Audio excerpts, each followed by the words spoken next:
Anemia is a condition where there are reduced levels of red blood cells. The quantifying factor defining anemia is when the red blood cell levels decrease to less than 2.5% of normal. The disease can take many routes and can be broadly classified into categories of anemia caused by blood loss, hemolysis, or abnormal red blood cell production. Anemia is not necessarily a disease in and of itself, but is a symptom caused by other diseases. For example, excessive blood loss results in a decreased number of red blood cells, which could be caused by GI bleeding in a client with a history of aspirin or NSAID use. Therefore, once the patient's medical condition is diagnosed, it is important to be aware of the risk of anemia. In the early stages, anemia often goes unnoticed. However, once symptoms are recognized, a complete blood count, also known as a CBC, from the lab is obtained to view the percent of blood volume composed of erythrocytes, the concentration of hemoglobin, the erythrocyte count, and RBC indices.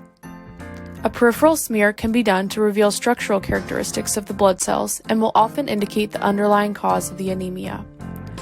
A reticulocyte count is also telling of whether the anemia is caused by an underproduction of red blood cells. Following these initial tests, more specific tests from the lab can be performed to verify the diagnosis. These specific tests may include an iron profile, serum ferritin, haptoglobin, B12 levels, methylmalonic acid, homocysteine, and folate levels. Anemia can present in a variety of clinical manifestations, all of which depend on the level of severity and the amount of time over which erythrocytes were lost. Mild anemia often presents with minimal or vague symptoms like fatigue.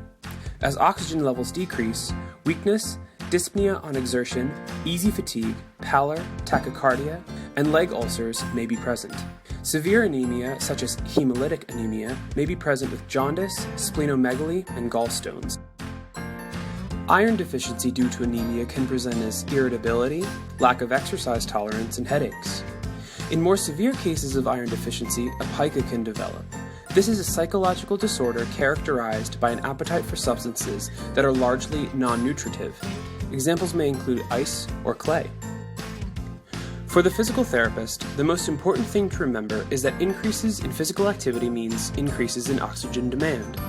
Because of this, anemic patients may have a decreased exercise tolerance and fatigue much more quickly, so care should be taken when working with these individuals. Precautions should be taken for patients after major non-cardiac surgery, as even mild anemia in these patients is associated with increases in morbidity and mortality. Bleeding under the skin and easy bruising in response to slight traumas can occur. Goodman's pathology implications for the physical therapist says, quote, "This condition necessitates extreme care in the therapy setting, especially any intervention requiring manual therapy or the use of any equipment, including modalities and weight training devices." Impaired or delayed wound healing, loss of elasticity, and delayed healing of other musculoskeletal injuries can result from the decrease in oxygen to the skin. It is important to recognize potential precursors to anemia. Goodman goes on to say, quote, "The therapist may identify older adults who have a difficult time with general mobility, such as walking more than one block, climbing a flight of stairs, or doing housework. When they have difficulty, they become more sedentary, resulting in a decline in independence."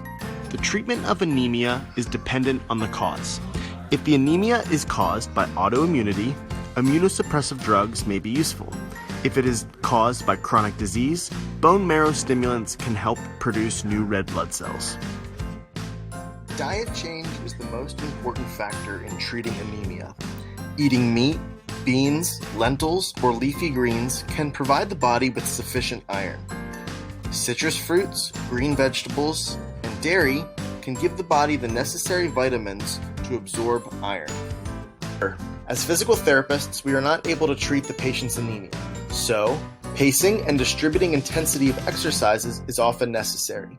Monitoring vital signs, especially oxygen saturations, becomes even more important, and more low-impact, low-intensity exercises should be used.